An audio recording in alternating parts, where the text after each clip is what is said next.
નમસ્કાર વિદ્યાર્થી મિત્રો, અગાઉ આપણે પાઠ નંબર 2 માં હાઇઝનબર્ગનો અનિશ્ચિતતાનો જે સિદ્ધાંત છે એના આધારે કેટલાક એક્ઝામ્પલ ગણેલા. ડેલ્ટા એક્સ ગુણાકારમાં delta p is equal to h ભાગાકારમાં 4π. આ જે સમીકરણને આપણે હાઇઝનબર્ગના અનિશ્ચિતતાના સિદ્ધાંતનું સમીકરણ કહીએ છીએ. આપણે કહેલું કે હાઇઝનબર્ગ નામના વૈજ્ઞાનિકે જણાવેલું કે અતિ સૂક્ષ્મ ગતિશીલ કણ હોય તો તેની ગતિ એટલે કે વેગ અને તેનું સ્થાન બંને એક સાથે ચોકસાઈપૂર્વક નક્કી કરી શકાય નહીં. જો તમે સ્થાન ચોકસાઈપૂર્વક નક્કી કરો તો ગતિમાં અનિશ્ચિતતા આવે છે અને તમે વેગ ચોકસાઈપૂર્વક નક્કી કરો તો તેના સ્થાનમાં અનિશ્ચિતતા આવે છે. કેવી રીતે તો અગાઉ આપણે સમજેલા છે. હવે એ જે સમીકરણ છે એના આધારે આપણે કેટલાક બીજા એક્ઝામ્પલ ગણવાના હતા. એમાં એક્ઝામ્પલની રકમ આ પ્રમાણે આપેલી છે. જો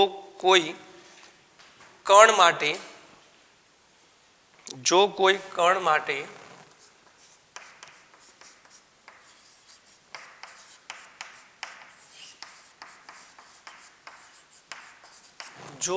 કણ માટે વેગમાનના મૂલ્યની અનિશ્ચિતતા, વેગમાન એટલે ડેલ્ટા પી, વેગમાનના મૂલ્યની અનિશ્ચિતતા એ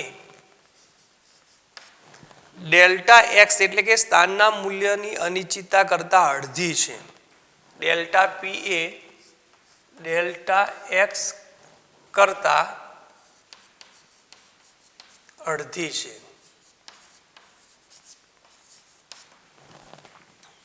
તો વેગની અનિશ્ચિતતા નક્કી કરો.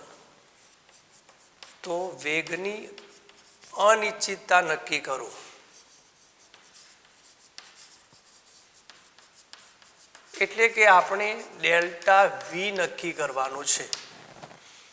આપણને જે રકમ આપેલી છે એમાં ડેલ્ટા પી નો સંબંધ ડેલ્ટા એક્સ સાથે રજૂ કરેલો છે અને તેના આધારે આપણે ડેલ્ટા વીની ગણતરી કરવાની છે.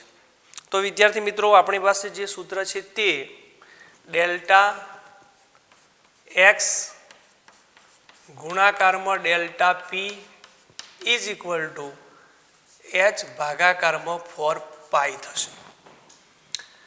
અહીંયા લખેલું છે કે ડેલ્ટા પી એ ડેલ્ટા એક્સ કરતાં અડધી છે. ડેલ્ટા પી એ ડેલ્ટા એક્સ કરતાં અડધું મૂલ્ય ધરાવે છે. તો આપણે લખી શકીએ કે delta p is equal to delta x ભાગાકારમાં 2. વેગમાનની અનિશ્ચિતતા એ સ્થાનની અનિશ્ચિતતા કરતાં અડધી છે. હવે એ પ્રમાણે આપણે જોઈએ તો ડેલ્ટા એક્સ બરાબર શું થશે? માટે delta x is equal two 2 ગુણાકારમાં ડેલ્ટા પી. આ મૂલ્ય આપણે ઉપરના સમીકરણમાં મૂકીએ તો ડેલ્ટા એક્સ બરાબર આપણે મૂલ્ય મેળવ્યું છે 2 ગુણાકારમાં delta p.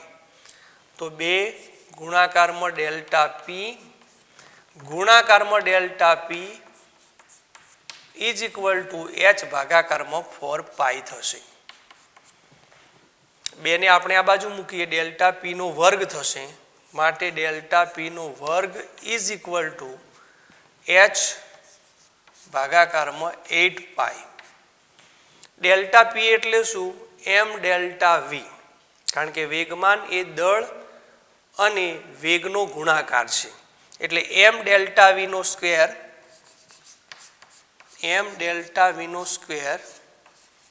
Is equal to h ભાગાકારમાં 8π.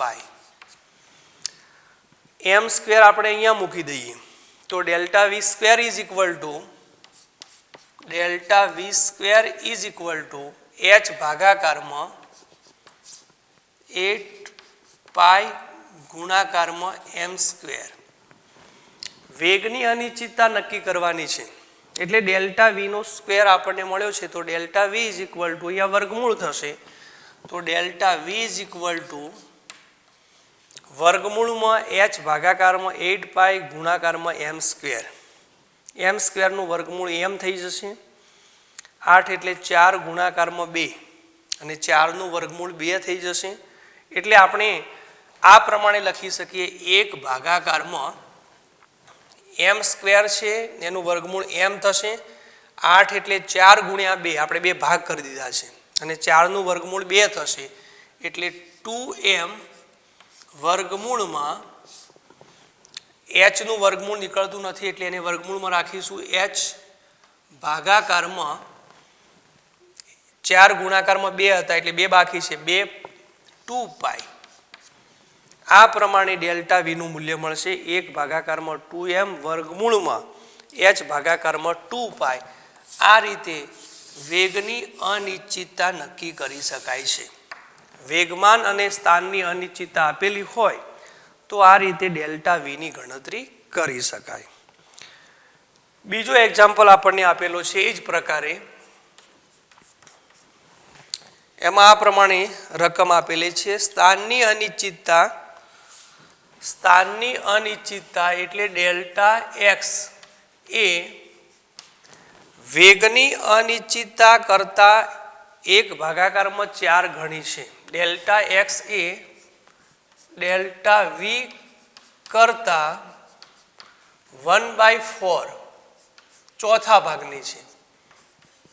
1/4 ભાગની છે. તો વેગમાનની અનિશ્ચિતતા નક્કી કરો. તો વેગમાનની અનિશ્ચિતતા નક્કી કરો.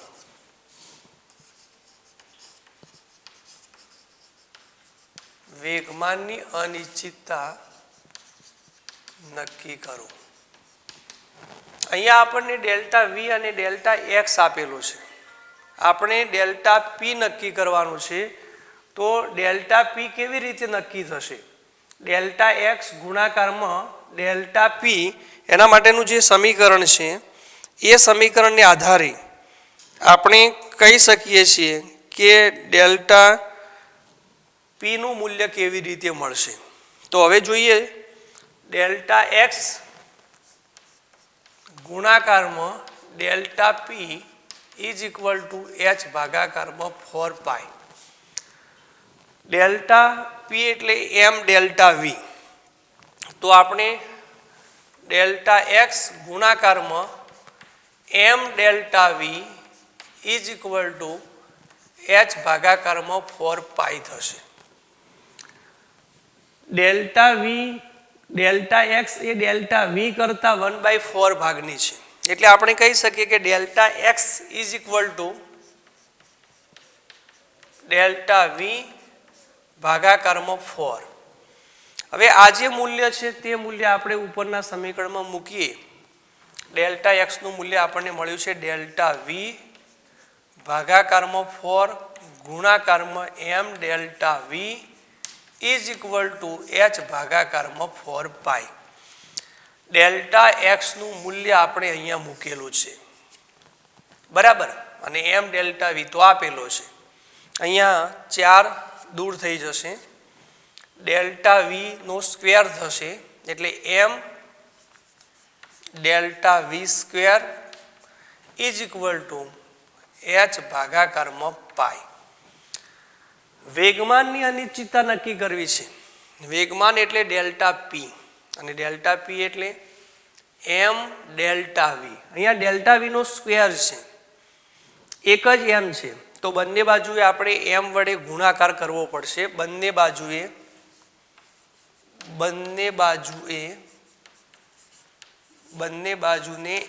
m વડે ગુણતા તો આપણને મૂલ્ય મળશે m ગુણાકારમાં m એટલે m square delta v square is equal to m ગુણાકારમાં h ભાગાકારમાં પાઈ. બંને બાજુએ આપણે m વડે ગુણાકાર કર્યો છે. હવે m square delta v square એટલે શું? Delta p square. તો delta p square is equal to m ગુણાકારમાં h ભાગાકારમાં પાઈ. વેગમાનની અનિશ્ચિતતા નક્કી કરવી છે તો delta p is equal to આ વર્ગ દૂર કરો તો આ બાજુ વર્ગમૂળ થશે. વર્ગમૂળમાં એમ એચ ભાગાકારમાં પાઈ. આ રીતે આપણને ડેલ્ટા પીનું મૂલ્ય મળશે. Delta p is equal to વર્ગમૂળમાં એમ એચ ભાગાકારમાં પાઈ. તો વિદ્યાર્થી મિત્રો, આ રીતે હાઇઝનબર્ગનો જે અનિશ્ચિતતાનો સિદ્ધાંત છે અને એના આધારે સ્થાનની અનિશ્ચિતતા અને વેગમાનની અનિશ્ચિતતા છે એ બંનેમાંથી કોઈ એકનું મૂલ્ય દર્શાવી અને તમે અન્ય જે મૂલ્ય બાકી છે તે આ જે સૂત્ર આપેલું છે તેના આધારે આપણે એ મૂલ્ય નક્કી કરી શકીએ છીએ. હવે ત્યાર પછીનું એક્ઝામ્પલ છે ઇલેક્ટ્રોનનો વેગ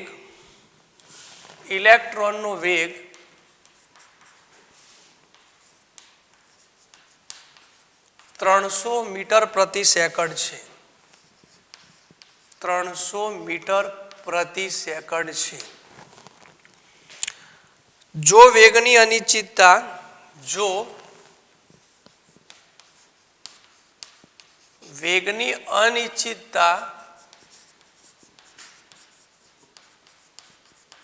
0.001%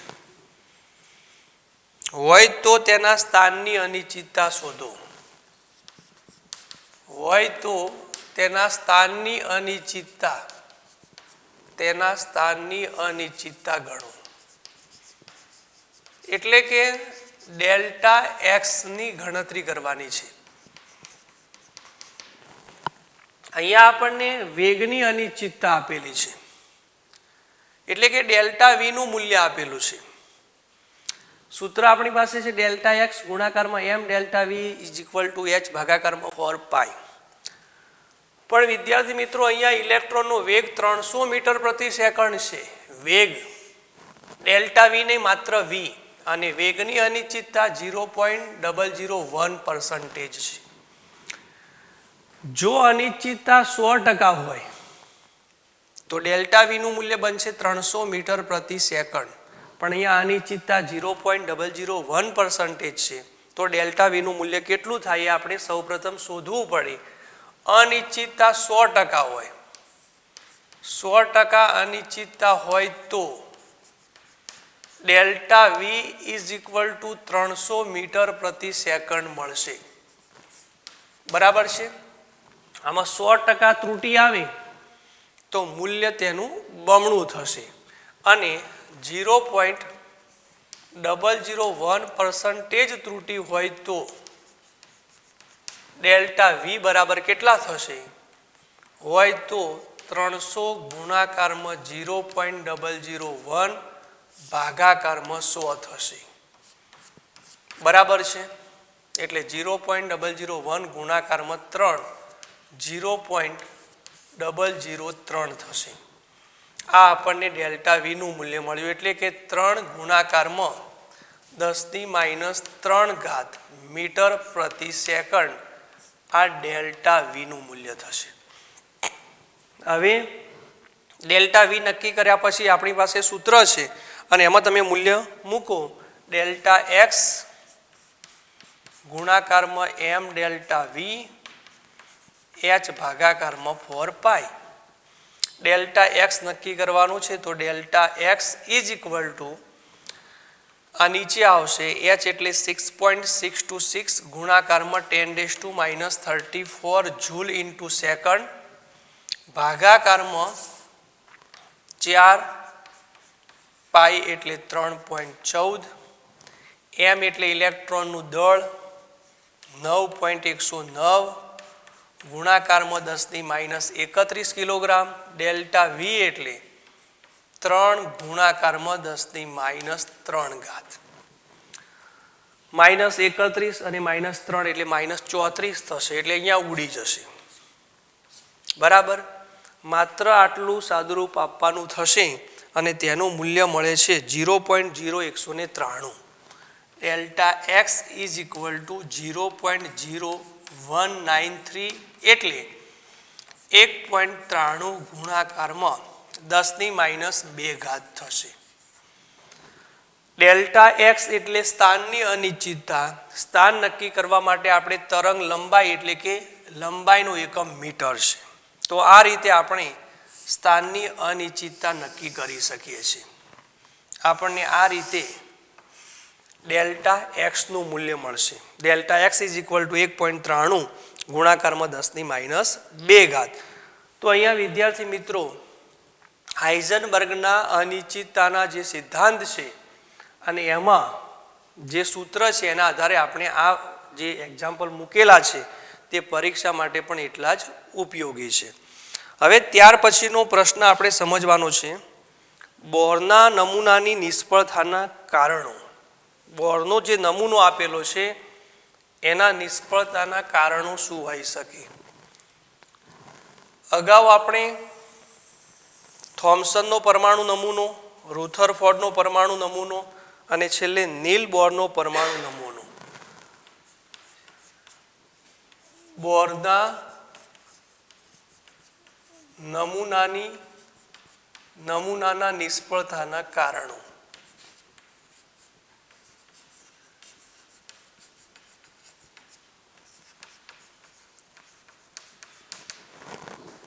બોર નમૂનાના નિષ્ફળતાના કારણો શું હોઈ શકે.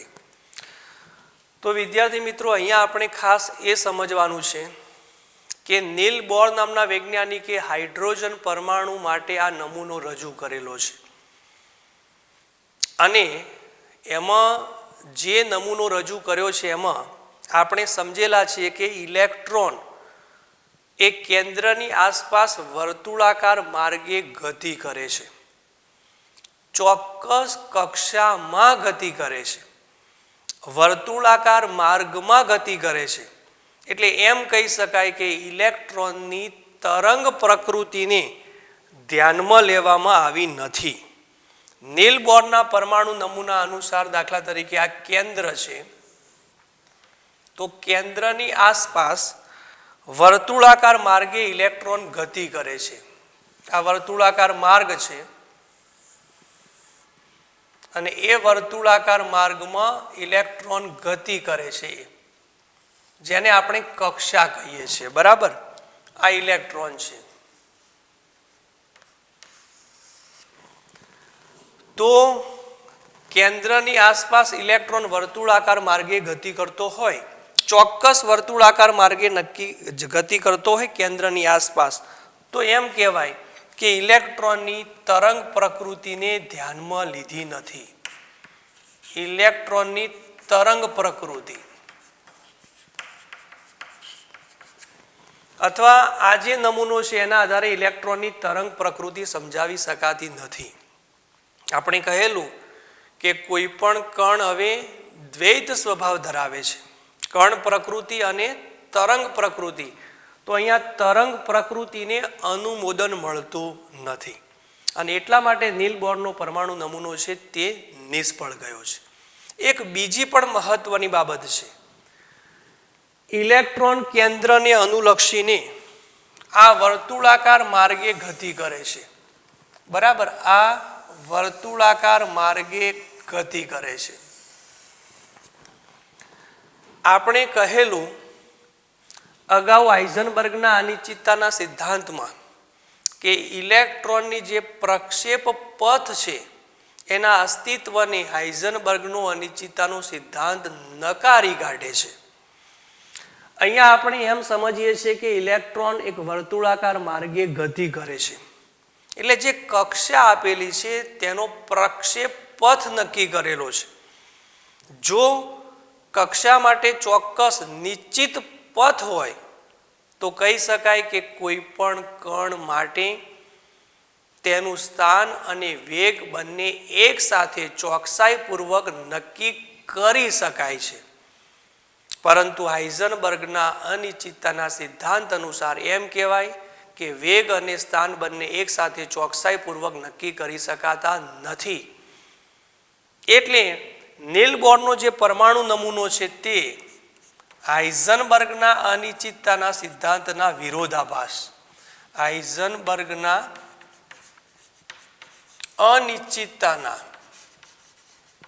અનિશ્ચિતતાના સિદ્ધાંતથી વિરોધાભાસ છે.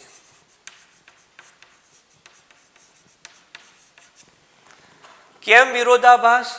તો આપણે હમણાં જ સમજેલા છીએ કે હાઇઝનબર્ગના અનિશ્ચિતતાના સિદ્ધાંત અનુસાર એમ કહી શકાય કે કોઈ પણ ગતિશીલ સૂક્ષ્મ કણનું સ્થાન અને વેગ બંને એક સાથે ચોકસાઈપૂર્વક નક્કી કરી શકાતા નથી.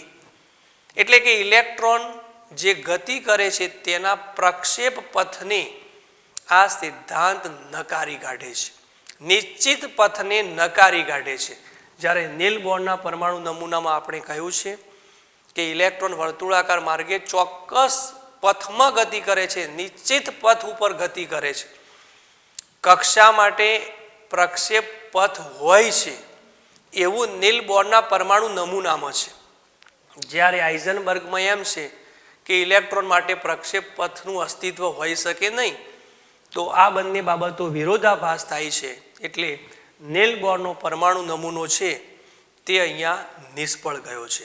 હવે નીલ બોર્નનો પરમાણુ નમૂનો નિષ્ફળ ગયો તો પરમાણુ કેન્દ્રની આસપાસ પ્રદક્ષિણા કરે છે, વર્તુળાકાર માર્ગે ગતિ કરે છે અને તે ઇલેક્ટ્રોન મળી આવવાની સંભાવના કેટલી છે, કેવી રીતે શોધી શકાય છે, તેના માટે આપણે ક્વોન્ટમ મિકેનિક્સ એટલે કે તરંગ યંત્ર શાસ્ત્રનો અભ્યાસ કરવો પડે.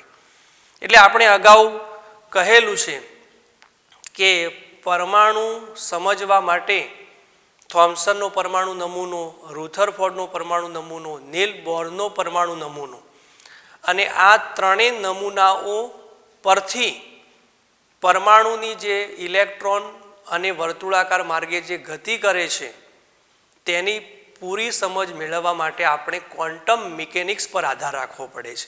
એટલે હવે ત્યાર પછી આપણે વિદ્યાર્થી મિત્રો તરંગ યંત્ર શાસ્ત્રનો અભ્યાસ કરવાનું થાય છે, ક્વોન્ટમ મિકેનિક્સ. તો તરંગ યંત્ર શાસ્ત્રમાં સૌપ્રથમ હેમિલ્ટન નામના વૈજ્ઞાનિકે તરંગ યંત્ર શાસ્ત્રની સમજૂતી આપેલી અને ત્યાર પછી શ્રોડિંજર નામના વૈજ્ઞાનિકે પરમાણુ કેન્દ્રની આસપાસ ઇલેક્ટ્રોન મળી આવવાની જે સંભાવના છે એ સંભાવના માટે શ્રોડિંજર તરંગ સમીકરણ રજૂ કર્યું છે અને એનો અભ્યાસ આપણે કરવાનો થાય છે તરંગ યંત્ર શાસ્ત્રમાં. શ્રોડિંજર તરંગ સમીકરણ. હવે એ જે સમીકરણ છે તેમાં કેટલીક બાબતો, કેટલાક પદો પણ છે અને તે પણ આપણે સમજવા જરૂરી છે. શ્રોડિંજર તરંગ સમીકરણ હાઇડ્રોજન પરમાણુ અથવા અન્ય કોઈ પરમાણુ માટે શ્રોડિંજર તરંગ સમીકરણનો અભ્યાસ છે.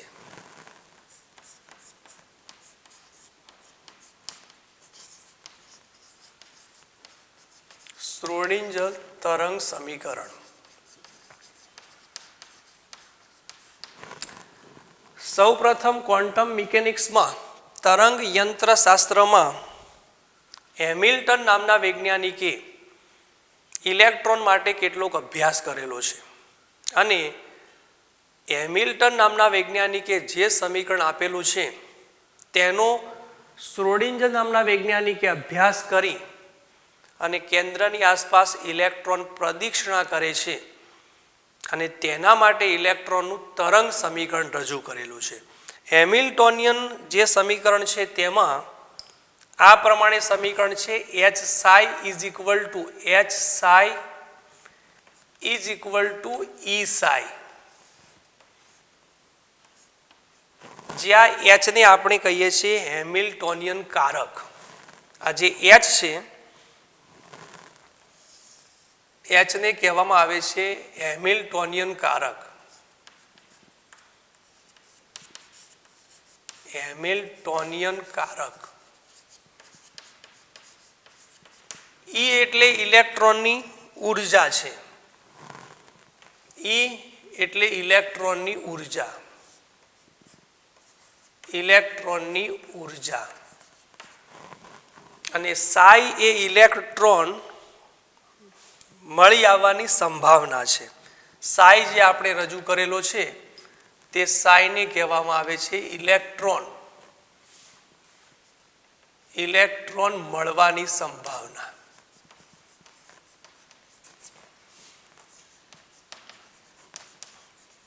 આ રીતે હેમિલ્ટન નામના વૈજ્ઞાનિકે આ સમીકરણ રજૂ કરેલું છે ક્વોન્ટમ મિકેનિક્સમાં, અને તેનો અભ્યાસ કરી શ્રોડિંજર નામના વૈજ્ઞાનિકે કેન્દ્રની આસપાસ પ્રદક્ષિણા કરતા ઇલેક્ટ્રોન માટે કેન્દ્રની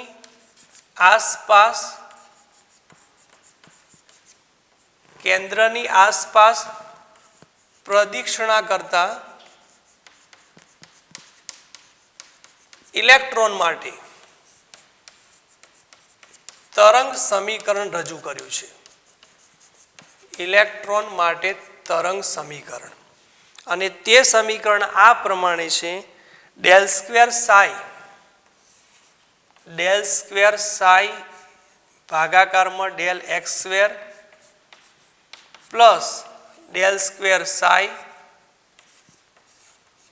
del z square del y square plus del square psi del z square plus 8 pi square m ભાગાકારમાં h e minus v into psi is equal to 0. એટલે આપણને આ જે સમીકરણ રજૂ કર્યું છે અને તેમાં આપણે તે પદોની સમજૂતી સમજવાની છે. 8 પાઈ સ્ક્વેર એમ ભાગાકારમાં એચ નો વર્ગ.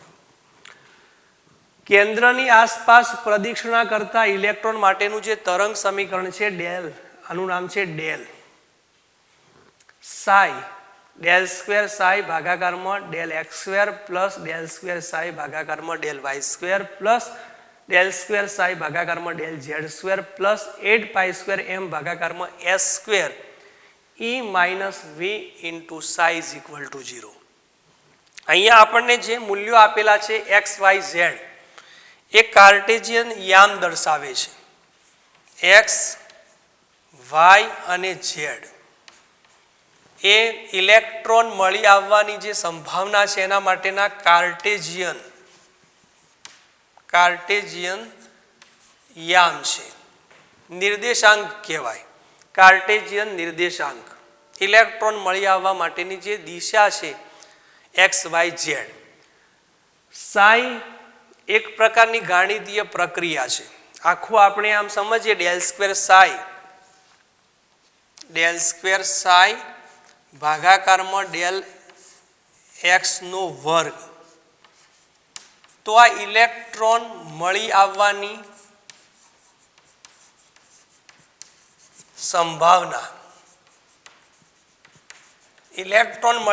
સંભાવના છે તેના માટેની ગાણિતીય પ્રક્રિયા છે. ગાણિતિક પ્રક્રિયા કદાચ તમને યાદ હોય તો સંકલન અને વિકલન છે એ રીતે આ પ્રકારની ગાણિતીય પ્રક્રિયા છે. એમ એટલે ઇલેક્ટ્રોનનું દળ છે. એચ એટલે પ્લાન્ક અચળાંક છે, જેનું મૂલ્ય પણ તમે જાણો છો 6.626 ગુણાકારમાં 10⁻⁻34 જૂલ ઇન્ટુ સેકન્ડ. ઈ એટલે પ્રણાલીની કુલ ઉર્જા છે.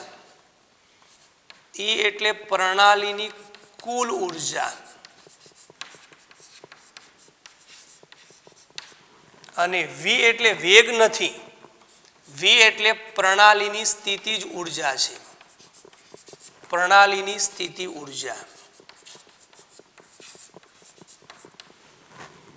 એટલે આ રીતે આપણને જે પદોની સમજૂતી આપેલી છે ડેલ સ્ક્વેર સાઈ ભાગાકારમાં ડેલ એક્સ સ્ક્વેર, આ ઇલેક્ટ્રોન મળી આવવાની સંભાવના દર્શાવતી ગાણિતિક પ્રક્રિયા છે.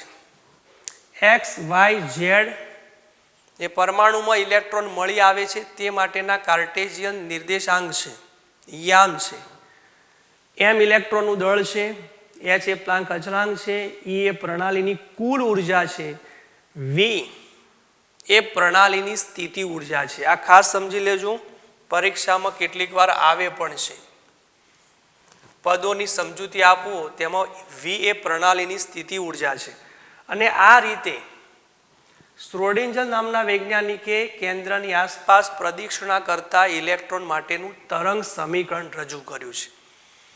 આ જે તરંગ સમીકરણ રજૂ કર્યું છે તેમાં સાઈ નું જે મૂલ્ય છે તે ઇલેક્ટ્રોન મળી આવવાની સંભાવનાનો ઉકેલ દર્શાવવો હોય તો સાઈનો ઉકેલ મેળવવો પડે અને સાઈનો ઉકેલ મેળવો ત્યારે આપણને ઇલેક્ટ્રોન મળી આવવાની સંભાવના મળશે.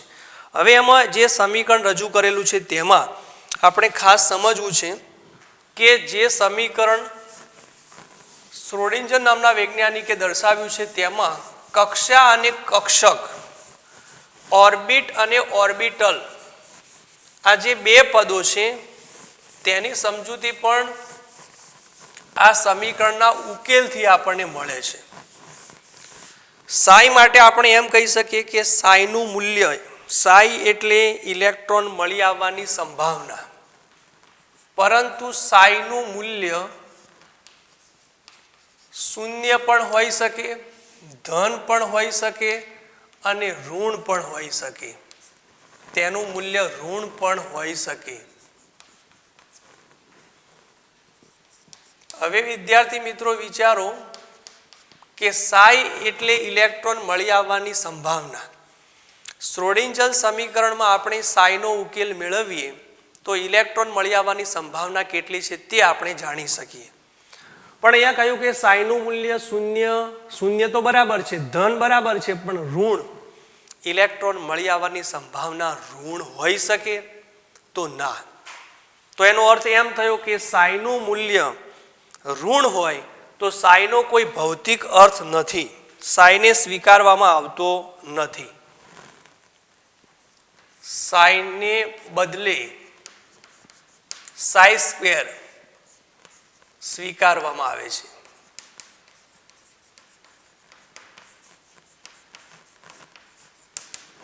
કેમ? તો ઋણ અને એનો વર્ગ કરવામાં આવે તો મૂલ્ય આપણને ધન મળશે.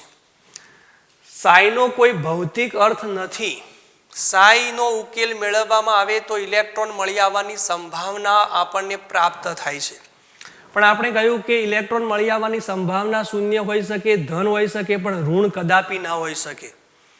એટલે સાઈનો કોઈ ભૌતિક અર્થ નીકળતો નથી અને સાઈને બદલે આપણે સાઈ સ્ક્વેરનો સ્વીકાર કરીએ છીએ. શ્રોડિંજર સમીકરણમાં આપણે સાઈનો ઉકેલ મેળવીએ તો સાઈના ઉકેલ પરથી કેન્દ્રની આસપાસ ગતિ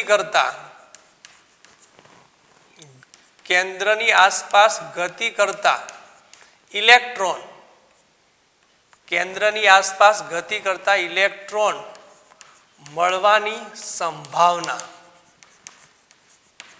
આપણને સાઈના ઉકેલ પરથી મળે છે. એટલે શ્રોડિંજર સમીકરણમાં આપણને જે સાઈ મળ્યો છે તે સાઈનો ઉકેલ તમે મેળવો તો તેના પરથી ઇલેક્ટ્રોન મળવાની સંભાવના પ્રાપ્ત થશે. હવે જ્યારે સાઈનો તમે ઉકેલ મેળવો છો ત્યારે તેમાં 3 અચળાંકો ઉદ્ભવે છે. સાઈનો ઉકેલ મેળવો ત્યારે 3 અચળાંકો ઉદ્ભવે છે. 3 અચળાંકોનો ઉદ્ભવ થાય છે અને એ કયા અચળાંકો છે? તો મુખ્ય ક્વોન્ટમાંક n, કોણીય વેગમાન ક્વોન્ટમાંક l અને ચુંબકીય ક્વોન્ટમાંક m. નીચે આપણે સ્મોલ l પણ લખીએ છીએ, માત્ર m લખો તો પણ ચાલે. સાઈના ઉકેલ દરમિયાન આપણને 3 અચળાંકોનો ઉદ્ભવ થાય છે. આને કહેવાય છે ક્વોન્ટમ આંક. આપણે ઓર્બિટ અને ઓર્બિટલ્સ પછી ક્વોન્ટમ આંકના પ્રકારોનો અભ્યાસ કરવાનો છે. આનું નામ છે મુખ્ય ક્વોન્ટમ આંક, આનું નામ છે કોણીય વેગમાન ક્વોન્ટમ આંક અથવા એઝીમ્યુથલ ક્વોન્ટમ આંક, ગૌણ ક્વોન્ટમ આંક, અને આને કહેવાય છે ચુંબકીય ક્વોન્ટમ આંક. આને સહાયક ક્વોન્ટમ આંક પણ કહેવાય.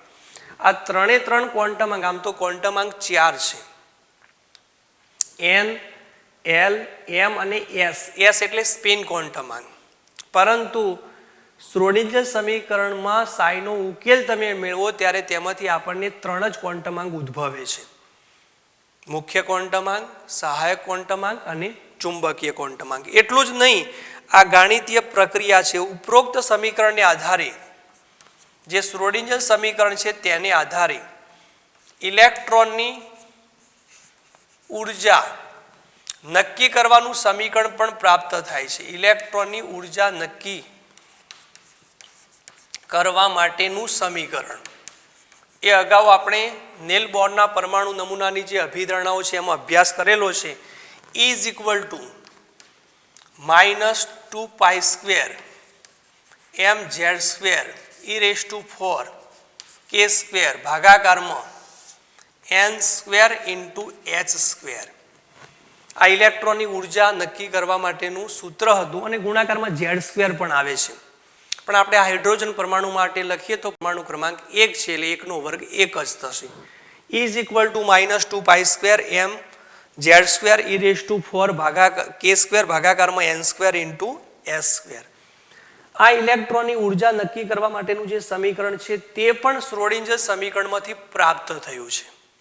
અને છેલ્લે x y z જે ધરી છે યામ છે તેની આસપાસ ઇલેક્ટ્રોન મળી આવવાની જે સંભાવના છે તે આપણને કક્ષકો એટલે કે વિસ્તાર આ ગાણિતીય સમીકરણથી પ્રાપ્ત થયા છે. x y z ધરીની આસપાસ ઇલેક્ટ્રોન મળી આવવાના વિસ્તારો જેને આપણે ક્ષેત્રો કહીએ છીએ આ વિસ્તારો પણ પ્રાપ્ત થાય છે. શ્રોડિંજર સમીકરણનું જે ગાણિતીય બાબત છે તે ગાણિતીય બાબતમાં ગાણિતિક રીતે આપણને x y z ધરીની આસપાસ ઇલેક્ટ્રોન મળી આવવાની જે સંભાવના છે એ સંભાવનામાં ત્રણ જે આપણને વિસ્તારો પ્રાપ્ત થાય છે તે વિસ્તારોનો પણ આપણે અભ્યાસ કરવાનો છે. s p d f જેને આપણે કક્ષકો તરીકે ઓળખીએ છીએ. s p d f વગેરે બરાબર. આ જે વિસ્તારો છે તેને આપણે ઓર્બિટલ્સ કહીએ છીએ. અહીંયા આપણને ક્વોન્ટમાંક પણ પ્રાપ્ત થયા છે બરાબર. આ રીતે શ્રોડિંજર સમીકરણના ઉકેલ પરથી આપણે આ બાબતો જાણી શકીએ છીએ. ખાસ વિદ્યાર્થી મિત્રો સમજી લેજો કે જે શ્રોડિંજર સમીકરણ આપણને આપેલું છે તેમાં ઇલેક્ટ્રોન મળવાની સંભાવના કેટલી છે એ સાઈના ઉકેલ પરથી મેળવી શકાય છે. પણ સાઈનું મૂલ્ય ધન ઋણ અને શૂન્ય પણ હોય છે. શૂન્ય હોય તો ઇલેક્ટ્રોન મળી આવવાની સંભાવના શૂન્ય છે. ધન બરાબર છે પણ ઋણ હોઈ શકે નહીં. ઇલેક્ટ્રોન મળી આવવાની સંભાવના કદાપી ઋણ હોઈ શકે નહીં. એટલે સાઈનો કોઈ ભૌતિક અર્થ નથી, એના બદલે સાઈ² સ્વીકારવામાં આવેલો છે. આજે આપણને સમીકરણ આપેલું છે તેમાં આપણે સાઈનો ઉકેલ મેળવીએ એ વખતે સાઈના ઉકેલ પરથી ઇલેક્ટ્રોન મળવાની સંભાવના કેટલી છે તે આપણે જાણી શકીએ છીએ. અને ગાણિતીય પ્રક્રિયામાં સાઈનો ઉકેલ મેળવો ત્યારે આપણને 3 અચળાંકો ઉદ્ભવે છે જેને આપણે ક્વોન્ટમાંક કહીએ છીએ. મુખ્ય ક્વોન્ટમાંક, સહાયક ક્વોન્ટમાંક અને ચુંબકીય ક્વોન્ટમાંક. એટલું જ નહીં, ઇલેક્ટ્રોનની ઉર્જા નક્કી કરવા માટેનું સમીકરણ પણ આ જ શ્રોડિંજર સમીકરણ પરથી પ્રાપ્ત થાય છે. E = -2π² mz² e⁴ k² ભાગાકારમાં n² × s². અને x y z ધરીની આસપાસ ઇલેક્ટ્રોન મળી આવવાની જે સંભાવના છે એ સંભાવનાવાળા એ ઇલેક્ટ્રોન મળી આવવાની જે સંભાવના છે એ સંભાવનાવાળા વિસ્તારો એટલે કે ક્ષેત્રો પ્રાપ્ત થાય છે જેને આપણે s p d f તરીકે ઓળખવામાં આવે છે, જેને આપણે કક્ષક તરીકે ઓળખીએ છીએ. તો વિદ્યાર્થી મિત્રો અહીંયા આજે સમીકરણ આપણને પ્રાપ્ત થયું છે તેમાંથી આટલી બાબતો આપણે મેળવી શકીએ છીએ. હવે તેમાં જે શબ્દો આપણે સમજવાના છે તેમાં એક શબ્દ કક્ષા છે અને બીજો શબ્દ કક્ષક. કક્ષા કોને કહેવાય અને કક્ષક કોને કહેવાય? કક્ષા એટલે ઓર્બિટ અને કક્ષક એટલે ઓર્બિટલ. પહેલા આપણે કક્ષા સમજીએ. શ્રોડિંજર સમીકરણ પરથી આપણને જાણવા મળ્યું કે કેન્દ્રની આસપાસ ઇલેક્ટ્રોન વર્તુળાકાર માર્ગે ગતિ કરે છે. આ કેન્દ્ર છે. પ્રોટોન અને ન્યુટ્રોન હશે. પ્રોટોનનો ધન વીજભાર છે અને ન્યુટ્રોન વીજભાર રહિત છે. આ કેન્દ્ર છે જેમાં પ્રોટોન અને ન્યુટ્રોન સમાયેલા છે. હવે તેની આસપાસ ઇલેક્ટ્રોન વર્તુળાકાર માર્ગે ગતિ કરે છે. વર્તુળાકાર માર્ગે ગતિ કરે છે. કેન્દ્રની આસપાસ જે વર્તુળાકાર માર્ગે ગતિ કરે એમાં પ્રથમ કક્ષા થશે. ત્યાર પછી બીજી કક્ષા થશે. ક્રમશઃ તે પ્રમાણે ત્રીજી કક્ષા થશે.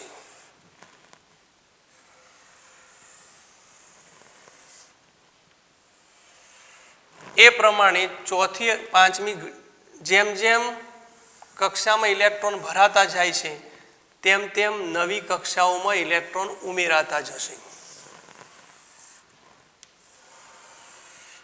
તો આ પ્રમાણે આ પ્રથમ કક્ષા છે, આ બીજી કક્ષા છે, આ ત્રીજી કક્ષા છે અને આ ચોથી કક્ષા છે. તો કક્ષા એટલે શું? કક્ષા એટલે ઓર્બિટ કોને કહેવાય? તો ઇલેક્ટ્રોન કેન્દ્રની આસપાસ વર્તુળાકાર માર્ગે ગતિ કરે છે તે માર્ગને કેન્દ્રની આસપાસ ઇલેક્ટ્રોન વર્તુળાકાર માર્ગે ગતિ કરે છે. વર્તુળાકાર માર્ગે ગતિ કરે છે. વર્તુળાકાર માર્ગે ગતિ કરે છે તે માર્ગને કક્ષા કહે છે. અહીંયા આપણે કેન્દ્રની આસપાસ પહેલી કક્ષા, બીજી કક્ષા, ત્રીજી કક્ષા, ચોથી કક્ષા, દરેક કક્ષામાં ઇલેક્ટ્રોન કેટલા સમાય એ તેમાં રહેલી કક્ષકો ઉપર આધાર રાખે છે. અને પ્રથમ કક્ષા છે તો તેનું નામ પણ આપેલું છે કે પ્રથમ કક્ષા એટલે આ કે કક્ષા, કેપિટલ કે કક્ષા. બીજી કક્ષા એટલે કેપિટલ એલ. ત્રીજી કક્ષા એટલે કેપિટલ એમ. ચોથી કક્ષા એટલે કેપિટલ એન. એમ ક્રમશઃ 5 નંબરની કક્ષા હોય તો કે, એલ, એમ, એન, ઓ, પી, ક્યુ એ પ્રમાણે જેમ જેમ કક્ષાઓ આગળ વધતી જાય છે તેમ એના નામ પણ બદલાતા જાય છે. તો આ રીતે આપણે ઓર્બિટ કેન્દ્રની આસપાસ ઇલેક્ટ્રોન વર્તુળાકાર માર્ગે ગતિ કરે છે તે માર્ગને શું કહેવાય? કક્ષા. અહીંયા બીજો એક શબ્દ છે કક્ષક કોને કહેવાય? બરાબર, ઓર્બિટલ, કક્ષક.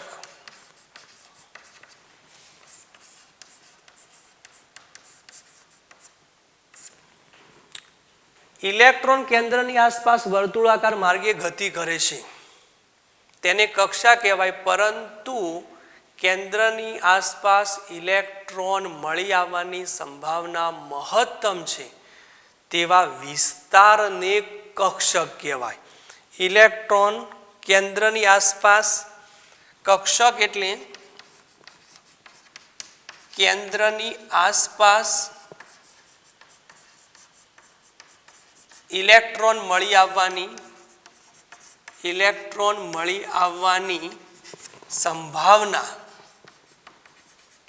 સંભાવના મહત્તમ છે તેવા વિસ્તારને કક્ષક કહે છે. તેવા વિસ્તારને કક્ષક કહે છે. અહીંયા માર્ગ જે હતો તે માર્ગને કક્ષા કહે છે. અહીંયા જ્યાં ઇલેક્ટ્રોન મળી આવવાની સંભાવના મહત્તમ છે તેવા વિસ્તારને કક્ષક કહેવાય છે.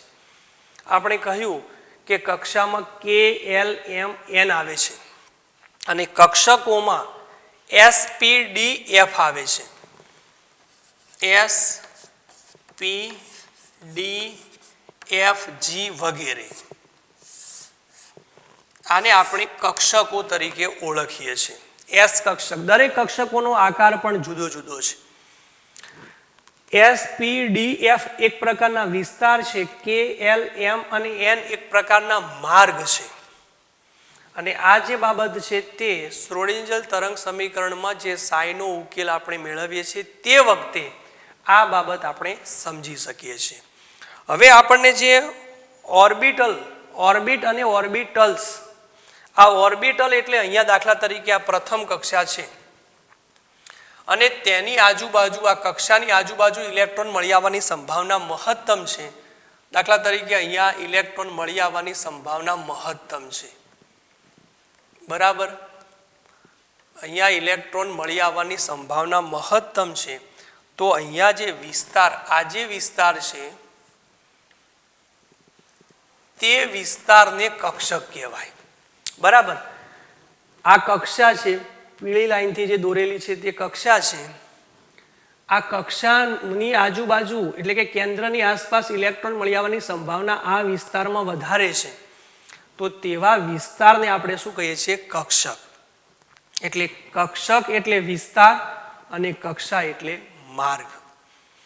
કક્ષામાં કે, એલ, એમ, એન એવા પ્રકારના કક્ષાઓ આવી શકે અને એસ, પી, ડી, એફ પ્રકારની કક્ષકો આવી શકે. તો આ ખાસ વિદ્યાર્થી મિત્રો સમજી લેજો કે આના આધારે આપણે તેમાં કોઈ પણ કક્ષામાં કેટલા ઇલેક્ટ્રોન સમાઈ શકે તે પણ આપણે સમજવાનું છે. એટલે આ રીતે કક્ષા અને કક્ષક વચ્ચેનો ભેદ તમે સમજી લેજો. હવે આપણે હમણાં જ કહેલું કે શ્રોડિંજર તરંગ સમીકરણમાં સાઈનો ઉકેલ મેળવીએ ત્યારે આપણને 3 અચળાંકો મળે છે, જેને આપણે ક્વોન્ટમ આંક તરીકે ઓળખીએ છીએ. તો આ ક્વોન્ટમ આંક એટલે શું અને તેના પ્રકારો કેટલા છે તે આપણે સમજીએ. ક્વોન્ટમ આંક અને તેના પ્રકારો. જે સાઈનો ઉકેલ મેળવતી વખતે શ્રોડિંજર તરંગ સમીકરણમાં આપણને જે 3 અચળાંકો મળેલા છે તે 3 અચળાંકો એટલે આપણે ક્વોન્ટમ આંક, અને તે ક્વોન્ટમ આંકનો આપણે અભ્યાસ કરવાનો છે. ક્વોન્ટમ આંક અને તેના પ્રકારો. ક્વોન્ટમ આંક અને તેના પ્રકારો.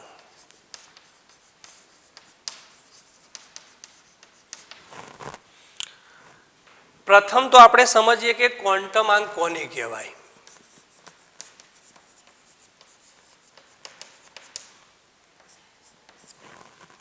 ક્વોન્ટમ આંક કોને કહેવાય? તો પરમાણુમાં ઇલેક્ટ્રોનનું સંપૂર્ણ વર્ણન કરવા માટે પરમાણુમાં ઇલેક્ટ્રોનનું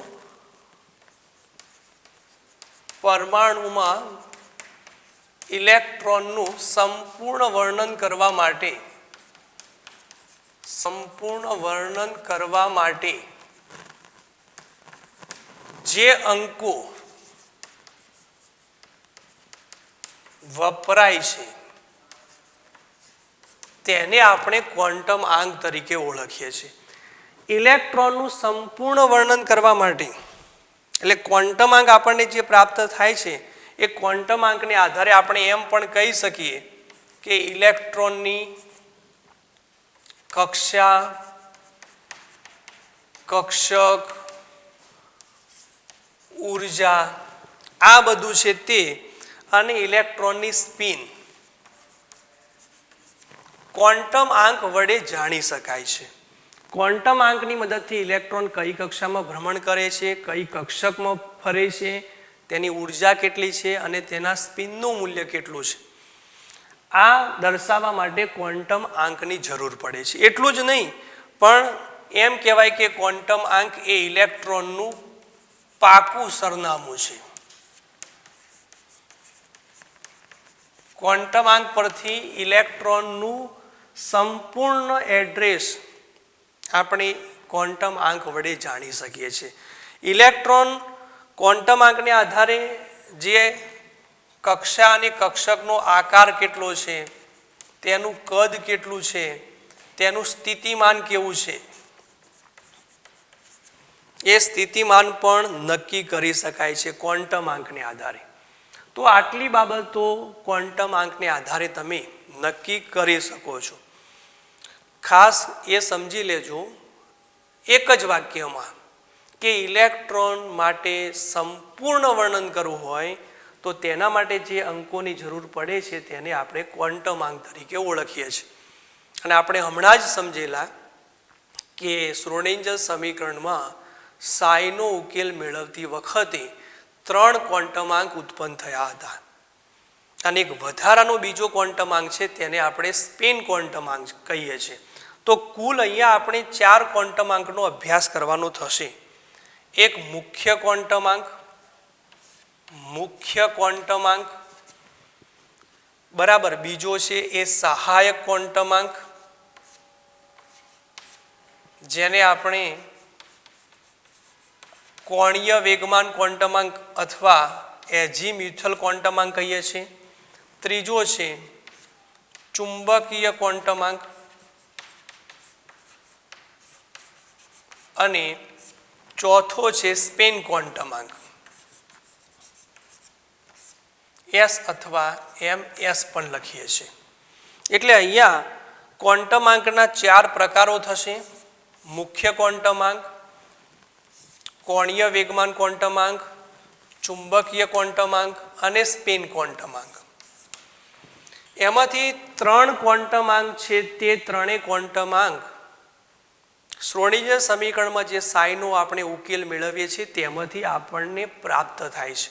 સ્પેન ક્વોન્ટમાંક તેમાંથી પ્રાપ્ત થતો નથી. એ આપણે એ પણ સમજીશું. પણ અહીંયા પ્રથમ ક્વોન્ટમાંક આપેલો છે મુખ્ય ક્વોન્ટમાંક. એ આપણે સમજીએ કે કોને કહેવાય છે મુખ્ય ક્વોન્ટમાંક. મુખ્ય ક્વોન્ટમાંક જેને આપણે n વડે દર્શાવીએ છીએ. તો મુખ્ય ક્વોન્ટમાંક એટલે શું? તો ઇલેક્ટ્રોન જે વર્તુળાકાર માર્ગે કેન્દ્રની આસપાસ ગતિ કરે છે એને આપણે વર્તુળાકાર માર્ગને કક્ષા કહીએ છીએ. મુખ્ય ક્વોન્ટમાંકને આધારે આપણે કક્ષા નક્કી કરી શકીએ છીએ. એટલું જ નહીં, ઇલેક્ટ્રોનની ઉર્જા પણ નક્કી કરી શકીએ છીએ. જેમ આપણે હમણાં જ કહેલું કે કેન્દ્રની આસપાસ ઇલેક્ટ્રોન વર્તુળાકાર માર્ગે ગતિ કરે છે તો પ્રથમ કક્ષા, બીજી કક્ષા, ત્રીજી કક્ષા, ચોથી કક્ષા એમ કક્ષાઓ બદલાતી જાય છે. મુખ્ય ક્વોન્ટમાંક એટલે કક્ષાનો ક્રમ એમ પણ આપણે કહી શકીએ. મુખ્ય ક્વોન્ટમાંક એટલે કક્ષાનો ક્રમ. બરાબર. એટલે મુખ્ય ક્વોન્ટમાંકનું મૂલ્ય કેટલું હોઈ શકે? મુખ્ય ક્વોન્ટમાંકનું મૂલ્ય ધન પૂર્ણાંક સંખ્યા જ હોઈ શકે. ધન પૂર્ણાંક સંખ્યા એટલે કે 1, 2, 3 વગેરે. મુખ્ય ક્વોન્ટમાંકનું મૂલ્ય ક્યારેય શૂન્ય કે ઋણ હોઈ શકે નહીં. કક્ષાનો નંબર શૂન્ય ના હોય અને ઋણ પણ ના હોય.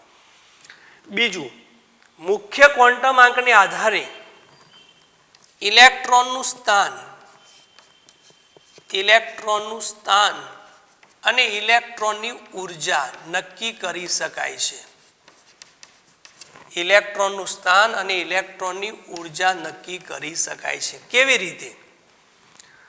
પ્રથમ કક્ષામાં હોય તો આપણે કેપિટલ K લખીએ છીએ, બીજી કક્ષામાં હોય તો કેપિટલ L લખીએ છીએ, ત્રીજી કક્ષામાં હોય તો કેપિટલ M લખીએ છીએ. અને જેમ જેમ ઇલેક્ટ્રોન કેન્દ્રથી દૂર જતો જાય તેમ તેમ તેની ઉર્જામાં વધારો થાય છે. એ પણ આપણે નીલ બોરની અભિધારણાઓમાં સમજેલા. ઇલેક્ટ્રોનની ઉર્જાનું મૂલ્ય ઓછું ઋણ થાય છે અને ઇન્ફિનિટિવ અનંત કક્ષામાં ઇલેક્ટ્રોન પરિભ્રમણ કરતો હોય તો તેની ઉર્જાનું મૂલ્ય શૂન્ય હોય છે અને તે ઉર્જાને મહત્તમ ઉર્જા કહેવાય છે. અનંત અંતરે રહેલી જે કક્ષા છે તે કક્ષામાં ઇલેક્ટ્રોન પરિભ્રમણ કરતો હોય તો તેની ઉર્જા મેક્સિમમ હોય છે. એટલે જેમ જેમ તમે દૂર જાઓ છો તેમ તેમ ઇલેક્ટ્રોનની ઉર્જા વધતી જાય છે. એટલે મુખ્ય ક્વોન્ટમાંકને આધારે ઇલેક્ટ્રોનનું સ્થાન અને તેની ઉર્જા નક્કી કરી શકાય છે. એટલે કે કેન્દ્રથી ઇલેક્ટ્રોનનું અંતર કેટલું છે એ આપણે અંતર જાણી શકીએ છીએ. કારણ કે જેમ જેમ દૂર જાય એમ કક્ષા બદલાતી જશે. આપણે હમણાં જ કહેલું કે મુખ્ય ક્વોન્ટમાંક એ કક્ષાનો નંબર ક્રમ દર્શાવે છે અને એનું નામ પણ નક્કી છે, capital K, L, M, N વગેરે વગેરે. બરાબર. હવે આમાં મુખ્ય ક્વોન્ટમાંકને આધારે કક્ષામાં કક્ષકો કેટલી હશે? મુખ્ય ક્વોન્ટમાંક એટલે કક્ષાનો નંબર, તો કક્ષામાં કક્ષકોની સંખ્યા n² જેટલી હશે. કક્ષકોની સંખ્યા n² અને ઇલેક્ટ્રોનની સંખ્યા 2n² જેટલી હશે. 2n² જેટલી હશે. આ બાબત ખાસ મહત્વની છે. કક્ષકોની સંખ્યા n² અને ઇલેક્ટ્રોનની સંખ્યા 2n². આના આધારે પરીક્ષામાં બહુ જ અગત્યના પ્રશ્નો મુકાતા હોય છે. જો વિદ્યાર્થી મિત્રો સમજી લો, અહીંયા આપણે હમણાં જ જે આકૃતિ દોરેલી છે, અહીંયા જે આકૃતિ દોરેલી છે તેમાં કક્ષા અને કક્ષકો દર્શાવી છે. તેમાં કઈ કક્ષામાં કેટલી કક્ષકો હોઈ શકે, તો આપણે કહ્યું છે કે તે સૂત્રને આધારે અહીંયા કેપિટલ K કક્ષા છે, કેપિટલ L, કેપિટલ M અને કેપિટલ N, એટલે કક્ષાઓના ક્રમ, કક્ષાનું ક્રમ, એ કક્ષાનું નામ, કક્ષકોની સંખ્યા અને ઇલેક્ટ્રોનની સંખ્યા. કક્ષકોની સંખ્યા માટે n² છે અને ઇલેક્ટ્રોનની સંખ્યા માટે 2n² છે. તો દાખલા તરીકે કક્ષા નંબર 1 છે, જેને કેપિટલ K કક્ષા તરીકે આપણે ઓળખીએ છીએ. તો તેમાં કક્ષકોની સંખ્યા કેટલી હશે? 1² એટલે 1 જ, અને ઇલેક્ટ્રોન 2n² એટલે 1² 1 થશે, ગુણાકારમાં 2 એટલે 2 ઇલેક્ટ્રોન સમાશે. તો પ્રથમ જે કક્ષા છે એમાં કઈ કક્ષક હશે? તો હમણાં આપણે ઓર્બિટલની વાત કરી વિદ્યાર્થી મિત્રો. અહીંયા આપણે કહ્યું છે ઓર્બિટલ, અને ઓર્બિટલ એટલે એમાં sp,d,f નો સમાવેશ થાય છે. તો આમાં માત્ર ને માત્ર કઈ કક્ષક હશે? તો 1s. પ્રથમ કક્ષામાં માત્ર s કક્ષક હાજર હશે. બીજા નંબરની કક્ષા, જેને L વડે દર્શાવીએ છીએ, તો કક્ષકોની સંખ્યા 2² એટલે 4 અને ઇલેક્ટ્રોનની સંખ્યા 8 થશે. પણ અહીંયા કક્ષકો કઈ કઈ હશે? બરાબર, કક્ષકો તો અહીંયા 2s અને 2p પ્રકારની કક્ષકો હશે. 2s માં એક જ કક્ષક અને 2p માં 3, એટલે કુલ કેટલી કક્ષકો થઈ? 4. 2s માં 1 અને 2p માં 3 એટલે કુલ કક્ષકો થઈ 4. પણ કક્ષકોના પ્રકાર કેટલા થયા? 2 જ. ત્રીજા નંબરની કક્ષા KL પછી M આવે, તો તેમાં 3² એટલે 9 કક્ષકો હશે, અને ઇલેક્ટ્રોન 9 ગુણાકારમાં 2 એટલે 18 હશે. તો ત્રીજા નંબરની જે કક્ષા છે તેમાં કક્ષકોના પ્રકાર 9 નથી, કક્ષકો 9 છે, પણ કક્ષકોના પ્રકાર તો 3 જ છે: 3s, 3p અને 3d. s ની પેટા કક્ષક 1 જ છે, p ની પેટા કક્ષકો 3 છે અને d ની પેટા કક્ષકો 5 છે. એટલે 1 + 3 + 5 એટલે 9 થશે. અહીંયા આપણે જે વિદ્યાર્થી મિત્રો લખેલું છે કે માં માત્ર એક જ 1s, આમાં 2s અને 2p ની 3, આમાં 3s ની 1, 3p ની 3 અને 3d ની 5 એટલે કુલ 9 કક્ષકો. 4 નંબરની કક્ષા છે K, L, M અને N. એમાં 16 કક્ષકો આવશે, 4² અને ઇલેક્ટ્રોન આવશે 32. 16 કક્ષકો છે, પણ કક્ષકોના પ્રકાર તો 4 જ છે: 4s, 4p, 4d અને 4f. આગળ 4 કેમ લખવામાં આવે છે? તો તે કક્ષાનો નંબર સૂચવે છે. 1s એટલે કક્ષાનો નંબર 1, 2s, 2p કક્ષાનો નંબર 2, 3s, 3p, 3d કક્ષાનો number 3, 4s, 4p, 4d, 4f એટલે કક્ષાનો નંબર 4. પ્રથમ કક્ષામાં p, d, f ના હોઈ શકે. બીજા નંબરની કક્ષામાં d અને f ના હોઈ શકે. ત્રીજા નંબરની કક્ષામાં f ના હોઈ શકે. ચોથા નંબરની કક્ષામાં s, p, d, f બધા છે. આગળ g પણ આવે છે, h પણ આવે છે, પણ આપણે આટલા સુધી જ સમજવું છે. એટલે 4 નંબરની જે કક્ષા છે તેમાં 16 જેટલી કક્ષકો સમાય, પણ કક્ષકોના પ્રકાર તો 4 જ: 4s ની 1, 4p ની 3, 4d ની 5 અને 4f ની 7. ક્રમશઃ એકી સંખ્યામાં વધારો થશે: 1, 3, 5, 7. તમે સરવાળો કરો તો 7, 5, 12, 3, 15 અને 1, 16. આગળ પણ તમે લખી શકો કે 5 નંબરની કક્ષા હશે K, L, M, N અને O. તો તેમાં 5નો વર્ગ એટલે 25 બરાબર n² જેટલી કક્ષકોની સંખ્યા હશે. કક્ષકોના પ્રકારની કક્ષકોની સંખ્યા 5નો વર્ગ 25 અને ઇલેક્ટ્રોન 25 ગુણ્યા 2 બરાબર 50 બરાબર. પણ કક્ષકોના પ્રકાર કયા કયા હશે?